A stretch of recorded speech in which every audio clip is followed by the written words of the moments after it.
Hello, everyone. Thanks for joining us for another Cyber Skyline Live. I'm Franz Payer with Cyber Skyline, and I'm here to help you learn cybersecurity. We run these episodes for you, so please stick to the end and let us know what topics you want us to cover next. This week's topic is Telnet. So I'm going to jump straight into my slides, but please ask any questions that you have throughout today's episode, and I'll walk through them as we go through today's show. If you're watching this in the post recording, please ask your questions in the chat. We'll still go through and answer any questions after we've re-uploaded this to YouTube. So let's dive into the slides. So Telnet is the teletype network. That's the tel and the net part. And you can actually see the term being used to refer to one of two different things. One is the actual network communication protocol called Telnet, and that facilitates text communication between different devices. There's also the Telnet software, which is specifically a remote administrative interface so that you can remotely control a different computer, right? So you've got your computer over here. There's another computer somewhere on the internet. You want to be able to use the command line on that computer. You can use Telnet to connect to that device and run commands on that device. Now, Telnet is an extremely old protocol. It actually was invented before even the internet was invented, and they've actually had to adapt the original Telnet protocol to make it compatible with the internet. So, a lot of the typical use cases for Telnet are things that are, the very first things that people were using the internet for, and some of these are kind of dated. So, I mentioned before, it was used to remotely administer computers. That is still the case. But it was also used to connect to early chat rooms. So before chat rooms, before AIM even, and before now we've got WhatsApp and Facebook Messenger and all these other uh, chat apps. Before all of that, we had text-based IRC chat rooms, which you could connect to with Telnet.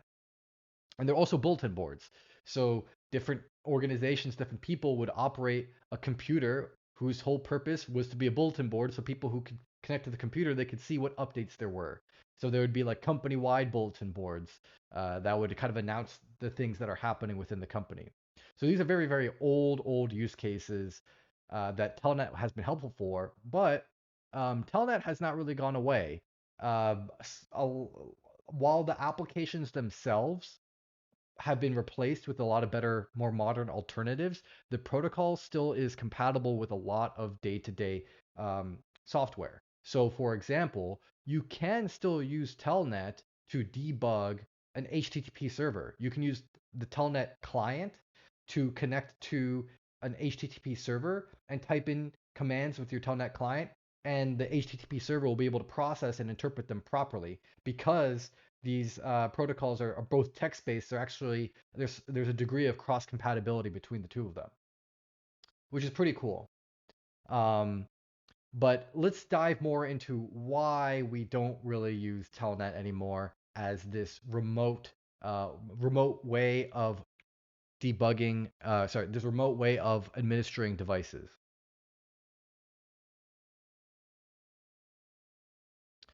The biggest reason why we don't really use Telnet as a way to administer devices is because it lacks security. So this is a plain text protocol. There's no encryption with anything that you do with this protocol. That means anything that you send to the server and anything that you receive from the server. All of that information is in plain text. Anyone can read that information. And that means that if you're logging into a device, when you type in your username and password, if there's a malicious person somewhere in that chain of communication, they can steal your credentials. And maybe it's not even credentials, but maybe it's sensitive information, sensitive data that you're seeing on your screen. Anything that you would see on your screen, even if you don't type it out, because bidirectionally the information is not encrypted, it doesn't matter whether it's you sending the data or you receiving the data. All of that data is in plain text. All of the data is unencrypted, and a hacker can access all of that. And so you can see here in this little graphic, if you are on the left side trying to log into a server, which is on the right side, you're typing in your login information. that data is going to pass through multiple different routers on its way to the server. And if one of those routers is being operated by someone who's malicious, this could be an ISP like Verizon or Comcast or Time Warner, it doesn't matter. Um, where it is on that line, if someone can intercept it, then they can read your data. Or it could be you logging in to the unencrypted Starbucks Wi-Fi, and just someone who's sitting across from you, if you're logging into a Telnet server, if you're on an unencrypted wireless network and you're using an unencrypted network protocol on top of that, you have some serious problems, and people are going to be able to see everything that you type and everything that you read.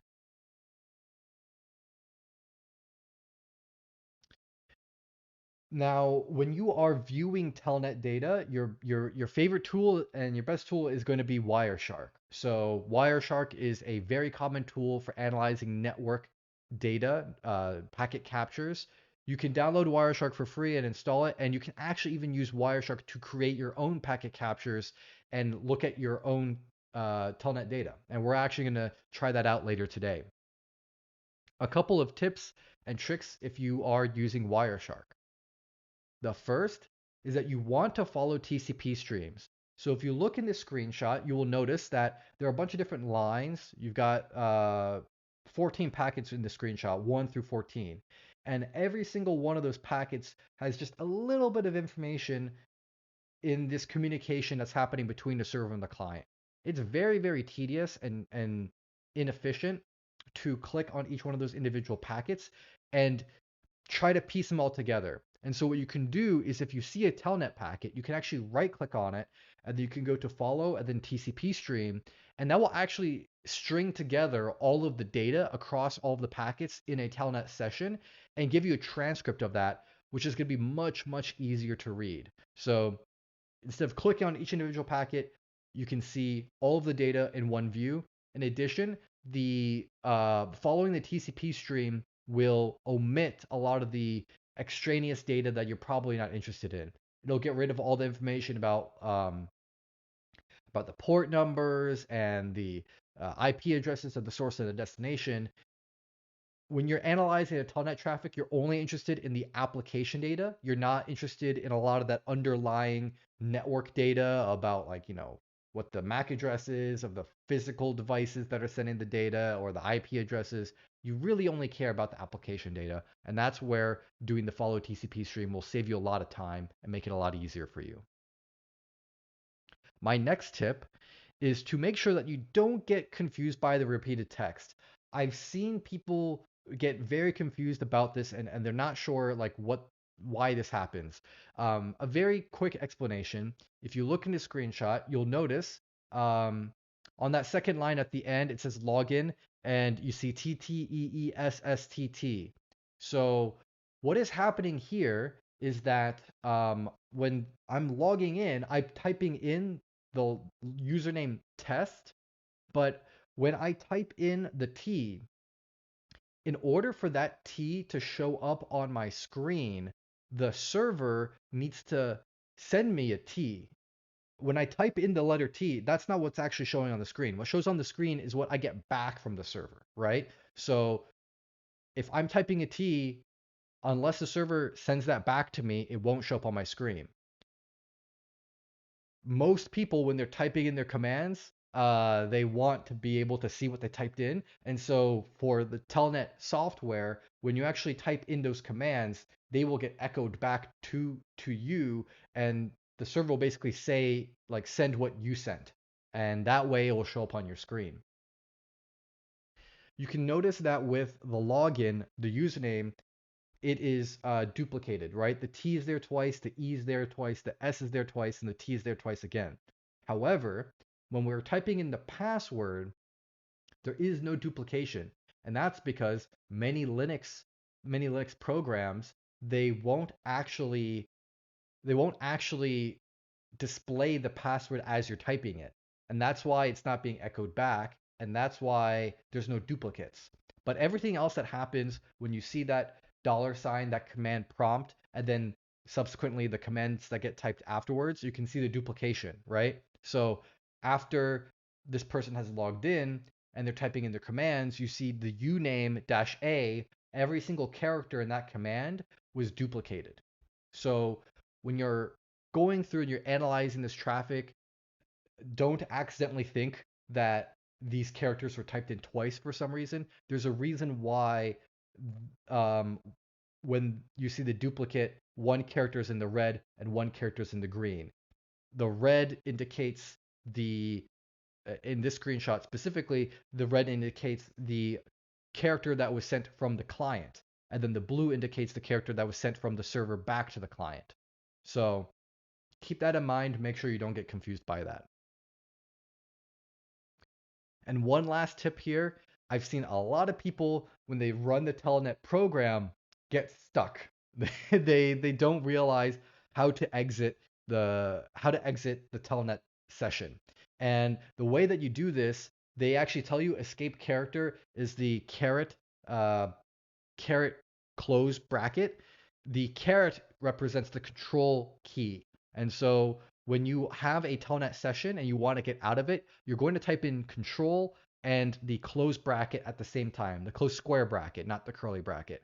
And that will take you back to the Telnet prompt, and then you can exit at that point in time. We're going to do an example of this later today. But that is kind of a high level of the Telnet protocol. Simply put, the Telnet protocol is a text-based protocol that allows communication between two different devices. The Telnet protocol is very insecure because the data is in plain text. So there's no encryption that occurs. It means that if anyone's snooping in on your traffic, they can steal your passwords and any sensitive information. And then if you want to analyze Telnet traffic, you want to use Wireshark, and you've got these tips here with viewing the TCP stream, understanding why some characters might be duplicated, and then when you actually want to do a test where you're using Wireshark and you're using Telnet to create your own packet capture, when you want to exit that session with Telnet, you want to do the control close bracket to exit out of that. And to expand on that further, the up caret there, you will see that used a lot as a reference to the control character. So oftentimes, if you see some prompts and some text that tells you, hey, type in this specific command, keep in mind that the up caret is representing the control key. So with that, let's go and do a demo. And I'm not seeing any questions so far. If you've got questions, please go ahead and ask them in the chat. But I'm going to dive right into the demo right now. So I've got my Kali machine over here. I'm going to type in my password. And the first thing that I want to do is actually go through the practice environment on Cyber Skyline and try to analyze this packet capture. So if you go to the practice environment, to the practice gym, there's a section here for network traffic analysis, and then there's a challenge in here called Telnet. And when you're here, you've got CloudShark, which is a browser-based version of Wireshark, and you can actually use CloudShark here to solve this challenge. The right-clicking doesn't work for the right-click follow TCP stream, but you can actually click on the packet, and instead of doing the right click, you actually go to analysis tools, and then there's this follow stream here. And that will actually show you it's the equivalent of the follow TCP stream. I like using Wireshark better. It's just more comfortable for me. So I'm going to download this packet capture, and I'm going to open it with Wireshark. So we've got this packet capture open right now in Wireshark, and we can take a look at the questions that we're being asked. So we're being asked first, what is the username that is used to log in? If I go to the packet capture, I do the follow TCP stream. I've got this new window here, and basically all this stuff up here is just like establishing the connection. And what you'll notice is specifically a login prompt. So keep in mind that the red text is the client, and then the blue text is the server. And I'm going to zoom in a little bit to make this a little bit easier to read. and hopefully everyone in the back can see this. But you can see here, there is a login prompt. And when the client is attempting to log in, they are typing in this red character, right? Red is the client, blue is the server. They're typing in the letter T. The server says, responds back, okay, you typed in T, then an E. The server says you typed in an E, S, and T again. So the login here is not TTEESSTT. The login is just test. That is the login. And so if I come in here, I can type in test, and we've got that marked as correct. Great. Now let's move on to the password. This one's a little bit easier because passwords in Linux are not echoed back. So you don't actually see the characters that you typed. And so we don't have the duplication happening. We just have the word capture. So that is the password. All right. Next question. What command was executed once the user was authenticated? So let's go and look at the TCP stream. You can see here, after they typed in the password, there's a $sign, which indicates the command prompt. And then you can see the duplication here. So you have to decouple this. You can't type in the duplicate version. You have to type in the original command that they typed in. In this case, it's UNAME and then a space dash A. So uname dash A. Cool. So we've basically just gone through the majority of this packet capture. Um, you can see here that after they log in, they type in the password capture, they type in uname-a. You can see here, this is this is a Linux machine, and this is the version, the kernel version that they're running, and I think this might be the date and time that the kernel was compiled. And you can see that this is an ARM device. If you're not familiar with ARM, ARM is a type of processor which is it's used in a lot of mobile devices, as well as uh, like routers, like a wireless router. Small devices that are not fully fledged computers typically use ARM processors. So the question now is asking, what year was this capture created? Um, I can see here it says 2011. This could be a risky bet because it could, if I type this in, it could be the case that the kernel was compiled in 2011, but the packet capture was made in 2012 or 2013 or a different year. The capture could be taken in a completely different year than the kernel was compiled. The way that you would go and find this out is going back to Wireshark, the main Wireshark program, and I think some of these, there is definitely a way here. If I expand the frame, you can see arrival time for this packet, and it says March 1st, 2011. So in this case, it happened to be the same date, that same year that the kernel was compiled, but not necessarily the case. And if you don't know what uname is, uname is let's Google it, right? That's what you would do if you don't know. So uname Linux. The uname command is used to print basic system information, and -a shows all available information. So it'll tell us the kernel name, the host name, the kernel release, the kernel version, the machine hardware name, and the operating system name.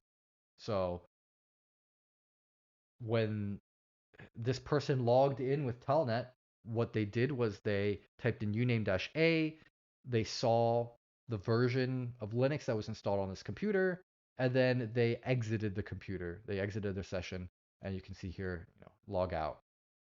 That's the sign out from the server. Well, it's convenient that we just went through that experience because we're now being asked, what is the host name of the machine that was logged into? So if we go back and we can see here, when we did our Google search, it said that the first thing you get is the kernel name, and then you get a space, and then a host name, and then a space, and the kernel release. So we are being asked for the host name. The host name is the second item that gets showed in the response. And so that is the CM4116. So I can come back here, CM4116. And then we've got a final question. What CPU architecture does this remote host use? The remote machine use? So we're looking for CPU architecture. That's going to be involving the machine hardware. And so if we go here, we can see that would be this item here, the second to last item. That's this ARM v4 TL.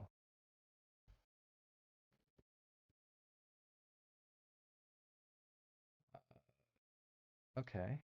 So let me answer here. I'm going to say ARM.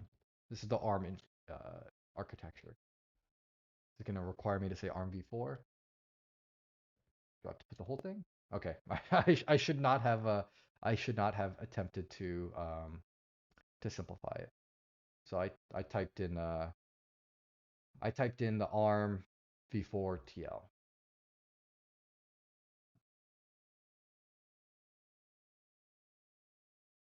I'm seeing a suggestion from the chat.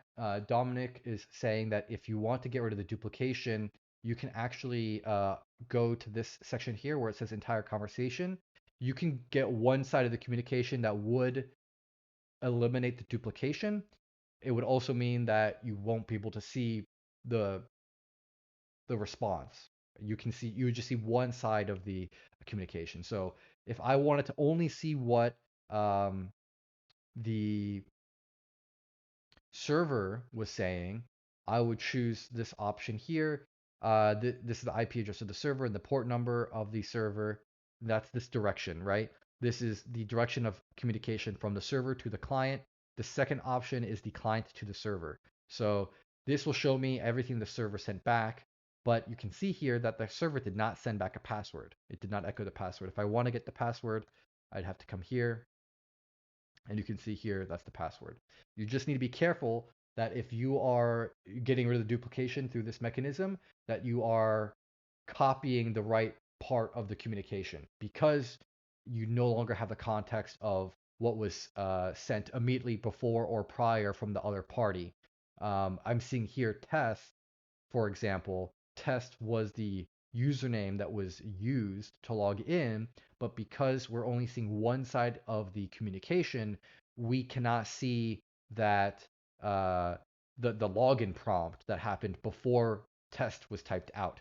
So you need to keep track in your mind that you don't accidentally, lose track of it and think that, actually the username was capture or the username was xterm. You have to be careful that you don't make that mistake. All right. So we've gone through the packet capture in the practice environment. Let's move on to actually trying this out for ourselves. How do we actually go about playing with Telnet on our own device? So I currently have the latest version of Kali on my computer. Um, it can be a little bit tricky to install Telnet these days because it's such an old piece of technology. It's actually being phased out, and I actually had to jump through a couple hoops to go through and get it running on here. I've got my steps outlined on the right side here. So you want to install XINetD, TelnetD, and Telnet. So these two packages are necessary for actually getting the Telnet server running, and then Telnet is just without the D is the Telnet client. So these two things will install the Telnet server, and this thing will install the Telnet client. After you do that, you need to create a new file in etc xinetd.d telnet, and then you just put in these as the entries. This will create the configuration file for Telnet, and then you have to start the xinetd daemon to actually get Telnet running. So if this doesn't make sense, you can probably Google this and get the same steps. Make sure that you are following the proper instructions for whether you're running a version of Kali that's using inetd or xinetd, because xinetd is the more recent version, and I found a lot of tutorials on there which was showing you how to do this with inetd, and I was having all sorts of problems getting it to work that way. So make sure you're getting the right version for your operating system.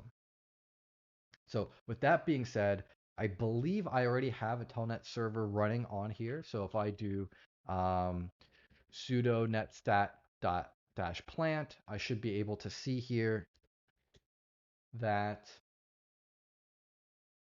I've got my xinetd server running on port 23. Port 23 is the port for Telnet. So port 23, port 23 is the default port for Telnet. Cool. So I am currently running a Telnet server. Let's actually go and connect to it. So to do that, you'll just type in Telnet, and then I'm going to type in Telnet localhost. This will connect to my Telnet server. I'm going to make this a little bit more interesting by opening up Wireshark again, and I'm going to create a capture. Actually, hold on a second. I might have to do this as root. So sudo Wireshark.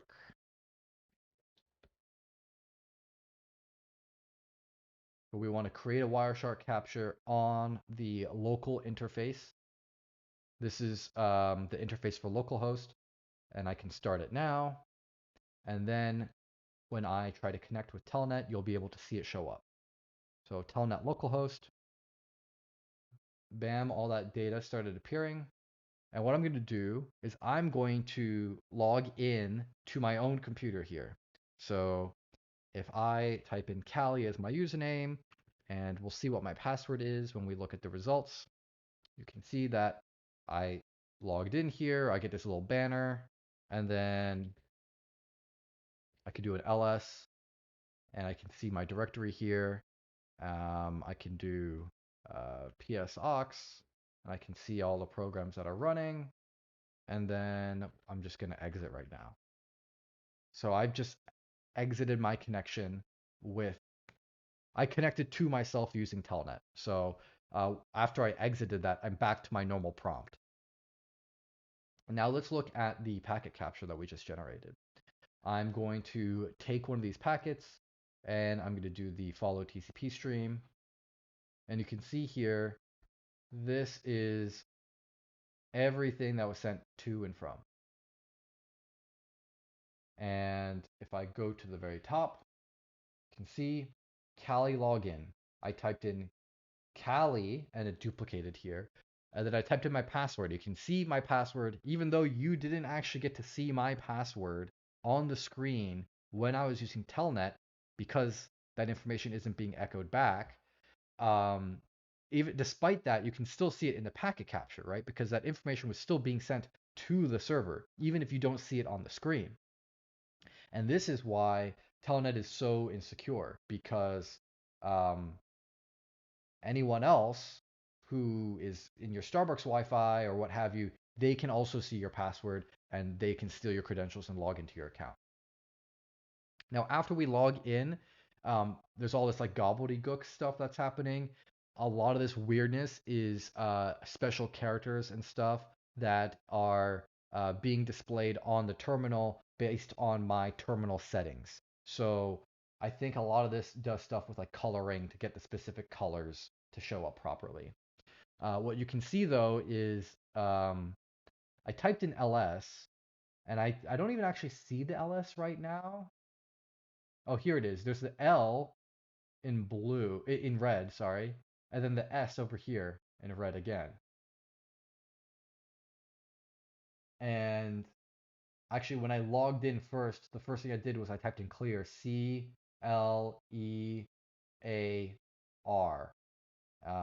I'm actually going to take the suggestion there from Dominic and look solely over here, just looking at the data that the client sent to the server. And you can see here, they typed in Kali, that was the login. Then they typed in the password ABC123. They typed in clear, ls, psox, clear again, and exit. Those were all the commands that were typed in.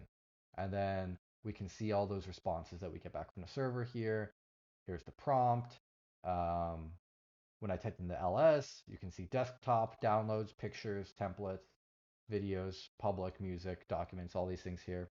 And then when I typed in psox, you can see, oh, here are all the programs that are running on my machine. So that is how you actually, go through and make a packet capture and analyze Telnet traffic yourself. I'd highly recommend giving this a shot. Um, if not for the experience of looking through Telnet traffic and Wireshark, for the experience of actually getting Telnet to run on your computer. I honestly found that way more challenging than actually analyzing the Telnet traffic in Wireshark. Now, there are a couple other cool things I want to show off in Wireshark. I mentioned, oh, sorry, not in Wireshark, in Telnet. I mentioned that you can use Telnet to kind of debug HTTP, and because it's a text-based protocol, like it has all these other uses. What I'm going to show you first is that there are other applications, text-based applications that you can interact with using Telnet. One example, if you're not familiar, is the Blinken Lights, which is a text-based version of Star Wars. So if I type in Telnet, um, and I believe this is the domain blinkenlights.nl, and we'll connect to this. We get this little prompt. I think they switched this over to IPv6 recently, and they're letting people know they should use IPv6 to connect. But you can see here, 20th Century Fox. We've got the scrolling from Star Wars.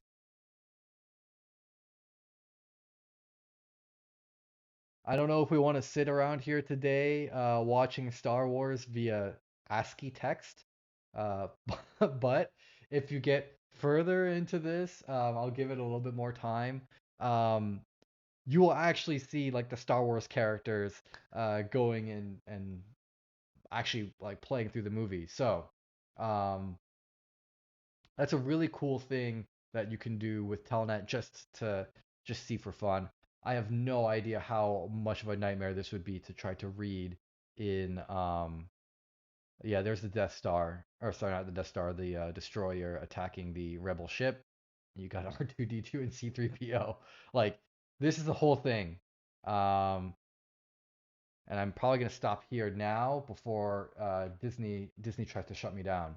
So I did Control C because that's my default instinct when I try to kill a program, and it killed the session here, but I'm still connected. I'm still stuck here, and I have to remember that you need the special escape sequence in Telnet. So it's not Control C like you normally kill a program. You need to do Control close bracket, and that takes me back to the Telnet prompt right now.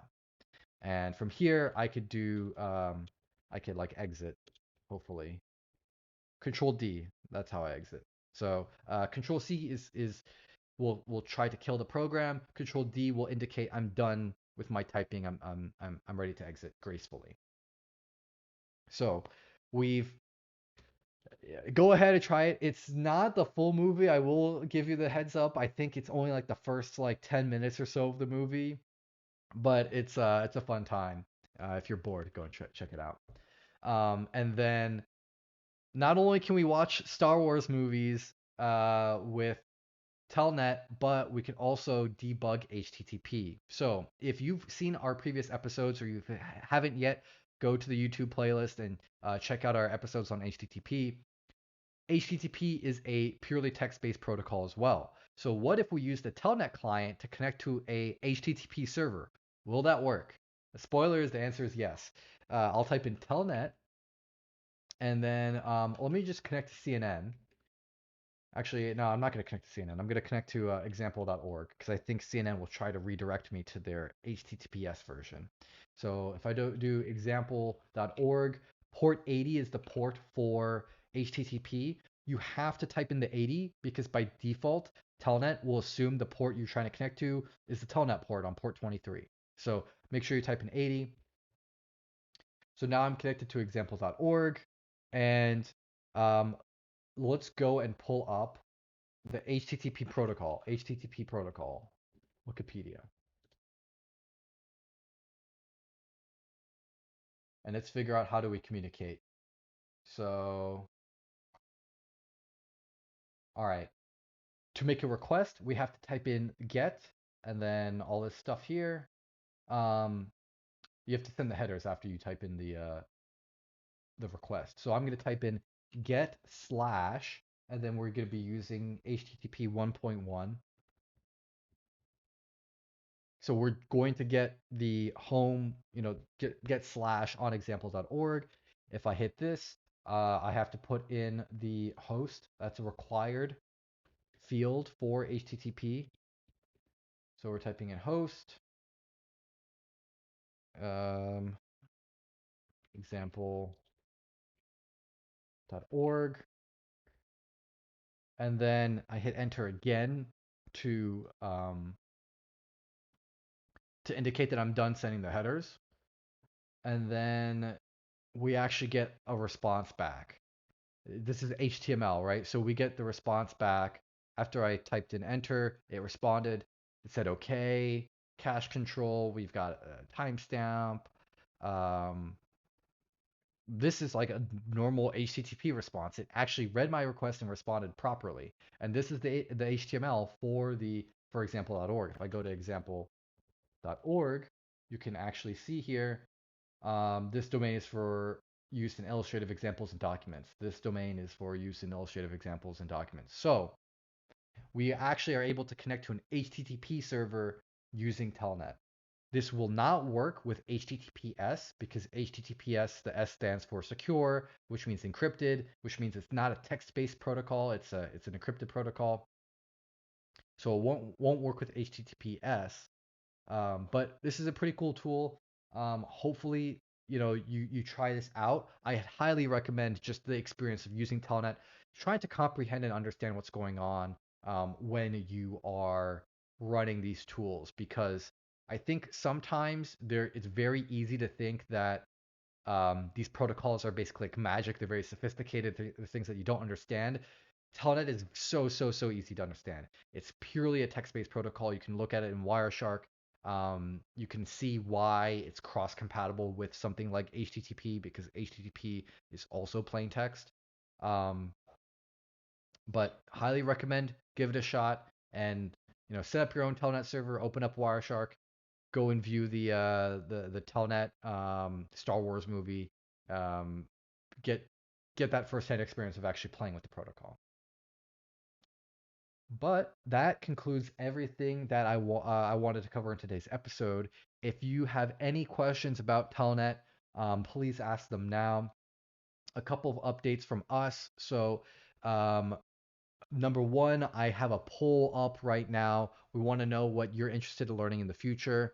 We've got a couple options up there. If you've got other things that you want us to cover, please ask them in the chat. We're looking for more ideas for different episodes. And if you are currently watching this recently after it goes live, we've got NCL registration coming up. The deadline for normal registration is on March 25th, and the deadline for late registration is on March 29th. And so if you haven't registered already for NCL, please go ahead and get that done. If you have a friend who has not yet registered for NCL, or you think that this experience would be great for them, please invite them and have them participate in NCL. All of what I showed you today all of these different types of challenges and exercises are available in the NCL practice environment. So when you sign up for NCL, you can go through the exact same practice challenge that I just did. And there's additional stuff out there. We've got all of our other videos with those practice challenges available as well. So thank you all once again for joining us today. I really appreciate your feedback and your comments. And with that, I wish you a great rest of your day and good night.